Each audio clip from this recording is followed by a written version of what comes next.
First thing you need to know if you've experienced a big crisis or a critical event that got you into a fight or flight state is to understand that it's not really a choice. It's something that happens in the inner workings of the brain. Think about it like the part of your body that regulates your body temperature at 98.6, tells your heart to beat, tells you to sweat.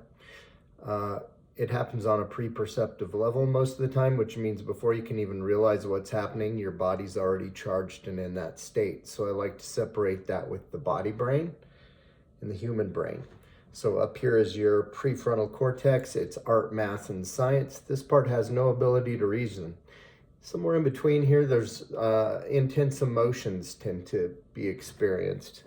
But there's signals back and forth from what your body's receiving and what your brain is sending back to your body. But think of it as being divided into two parts. So before you can even say, charge the body, get ready for a fight, charge the body, get ready to run, the body's already releasing adrenaline into your body, increasing your heart rate, opening up veins and vessels in the right places to make you ready to fight, flight, freeze. So just sort of keep that in mind.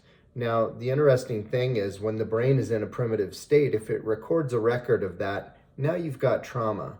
And then what happens down the road is anything that happened during the original event that could remind or cue the primitive part of the brain into that memory can also activate the fight or flight response. So if you're picking raspberries and you see a bear and your fight or flight charges, let's say the bear bites you on the leg and runs off.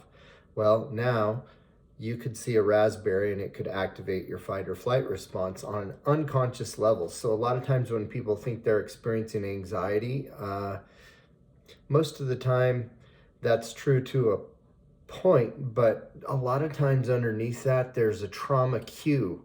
The raspberries cue you into that fight or flight response. So people will have panic attacks, rage attacks, get really mad about somebody offering them raspberries.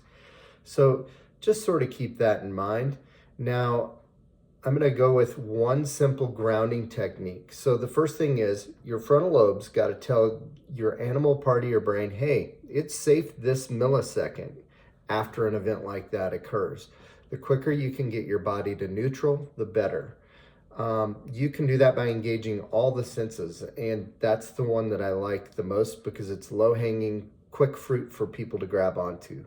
Name one thing that you see, one thing that you smell, notice the temperature of the room, grab something, notice the texture, notice the temperature, smell the air, hear the sounds, feel the temperature, notice textures, that's skin, right? So involve all your senses, maybe taste something.